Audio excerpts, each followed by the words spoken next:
Hello friends, day 27. I've had a good day today. It's been very hot, but I got up nice and early at 5:30 to beat the sunshine, and I had a good day, squeezed 20 miles in today. Only a couple of big climbs during the day, but some good sections of Offa's Dyke. And I met up with Offa from the Netherlands a couple of times during the day. We had a snack together. Hi! Hi! My campsite for tonight, the River Severn, some nice hills in the background, and my tent.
This was interesting, a big wall which looks as if it may have been a reservoir once, but no water behind it now.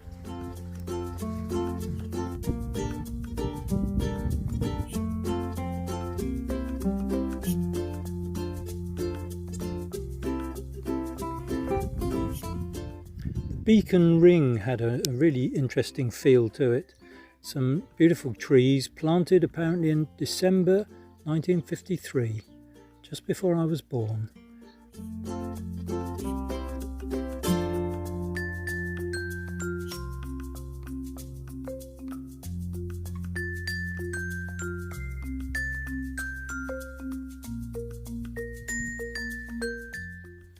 Here we are looking down on Welshpool, not in a condescending way, of course.